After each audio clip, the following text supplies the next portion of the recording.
अगर आप या आपके परिवार का कोई भी सदस्य वृद्धा पेंशन, विधवा पेंशन या विकलांग पेंशन योजना का लाभ लेते हैं तो ये वीडियो आपके लिए बहुत महत्वपूर्ण है, क्योंकि सुप्रीम कोर्ट ने वृद्धा पेंशन, विधवा पेंशन और विकलांग पेंशन योजना को लेकर नए नियम लागू कर दिए हैं। उन सभी नियमों का असर 10 जुलाई 2026 से सभी पेंशन लाभार्थियों को देखने को मिलेगा। इन सभी योजनाओं पर कौन कौन से नियम लागू किए गए हैं, उन सभी की जानकारी हम अपनी वीडियो के माध्यम से विस्तार से बताने वाले हैं, इसलिए वीडियो को स्किप बिल्कुल भी मत कीजिए। और अगर आपने चैनल को अभी तक लाइक और सब्सक्राइब नहीं किया है तो जरूर कर लीजिए। चलिए अब आगे बात करते हैं विधवा पेंशन, वृद्धा पेंशन और दिव्यांग पेंशन योजना को लेकर अलग अलग राज्यों में अलग अलग नियम लागू किए गए हैं। नए नियमों के अनुसार कुछ राज्यों में पेंशन योजना में बढ़ोतरी की गई है। अब पेंशन मिलेगी 1500 रुपए से लेकर 6000 रुपए तक, लेकिन राज्यों में पुराने नियमों के तहत वही पेंशन राशि दी जा रही है।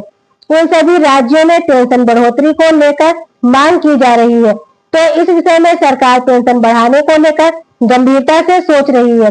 जिन लोगों की पेंशन राशि कई महीनों से उनके बैंक खाते में नहीं पहुंची है, तो उस पर सरकार ने सख्त निर्देश दिए हैं।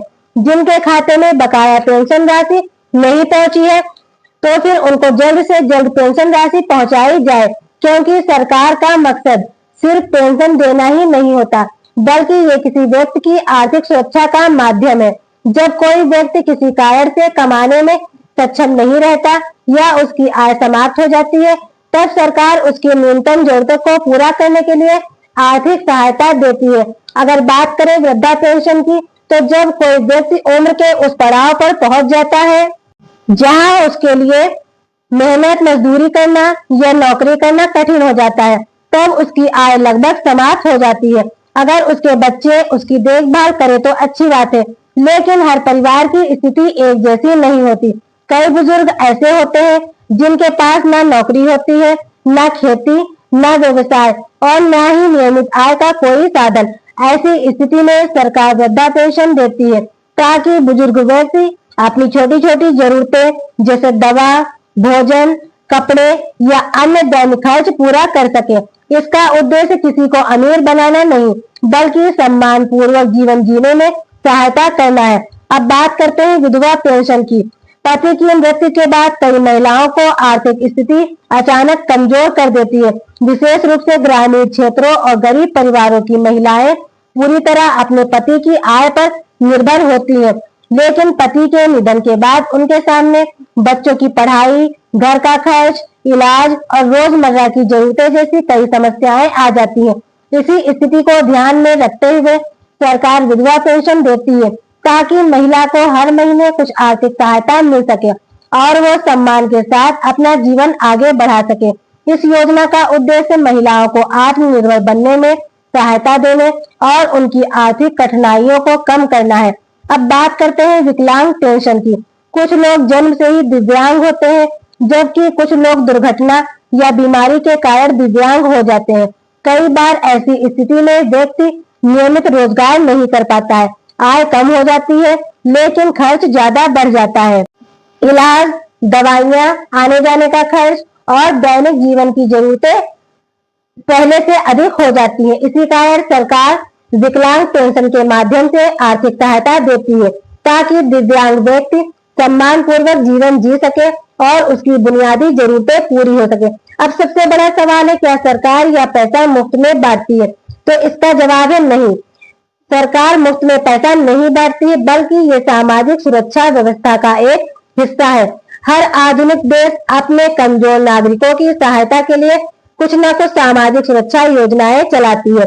ऐसे में भारत भी बुजुर्गों, विधवाओं और दिव्यांग व्यक्तियों के लिए सामाजिक सहायता योजनाएं बनाई गई है ताकि समाज का कोई भी कमजोर व्यक्ति पूरी तरह असहाय न रह जाए। अब सवाल उठता है कि सरकार को इससे क्या फायदा होता है? तो पहला फायदा है गरीबी कम होती है, दूसरा कमजोर वर्गों को न्यूनतम आर्थिक सुरक्षा मिलती है, तीसरा भूख और बेघर होने जैसी समस्याओं में कमी आती है, समाज में समान और समानता की भावना मजबूत होती है, परिवारों पर आर्थिक दबाव कुछ हद तक कम होता है अब बात करते हैं, क्या हर व्यक्ति को पेंशन मिल सकती है? लेकिन हर व्यक्ति को पेंशन नहीं मिल सकती। हर योजना के लिए सरकार पात्रता निर्धारित करती है। अगर व्यक्ति काम करने में सक्षम है तो रोजगार, स्वरोजगार और सरकारी कौशल योजनाओं का लाभ लेकर अपनी आय बढ़ाना हमेशा बेहतर विकल्प होता है। सरकार की ये सोच नहीं होती कि लोग केवल पेंशन पर ही जीवन बिताए, बल्कि जरूरतमंद लोगों को कठिन समय में सहारा मिले। वृद्धा पेंशन इसलिए दी जाती है क्योंकि बुजुर्गों की आय समाप्त हो जाती है। विधवा पेंशन इसलिए दी जाती है क्योंकि पति की मृत्यु के बाद महिला आर्थिक संकट में आ सकती है। विकलांग पेंशन इसलिए दी जाती है क्योंकि दिव्यांग व्यक्ति के लिए रोजगार और आय वर्जित करना कई बार कठिन हो जाता है। इन तीनों योजनाओं का मुख्य उद्देश्य है गरीब, कमजोर और जरूरतमंद नागरिकों को न्यूनतम आर्थिक सुरक्षा प्रदान करना, ताकि वे सम्मान के साथ अपना जीवन जी सकें।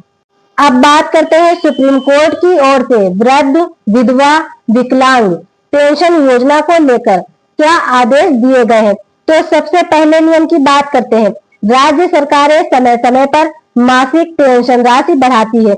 जितनी भी पेंशन राशि बढ़ाई गई है उतनी ही पेंशन राशि पात्र लाभार्थी को दी जानी चाहिए, ऐसा सरकार का कहना है।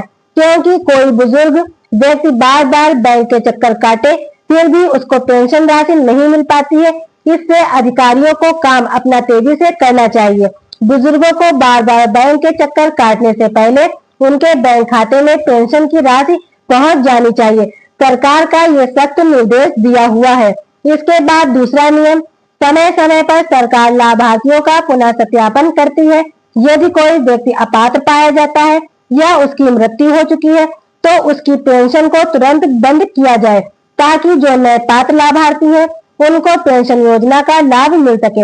इसके बाद कई राज्यों में आवेदन, दस्तावेज अपलोड, स्टेटस चेक और शिकायत दर्ज करने की सुविधा को भी ऑनलाइन उपलब्ध कराया है, ताकि इस पोर्टल पर हेल्पलाइन या जन सुनवाई के माध्यम से शिकायत दर्ज करने और उसका समाधान करने की व्यवस्था को बेहतर किया जा सके। और इसी के साथ नए दस्तावेज जोड़े जाएं और पुराने दस्तावेजों को हटाया जाए जिनके दस्तावेज सालों से अपडेट नहीं किए गए।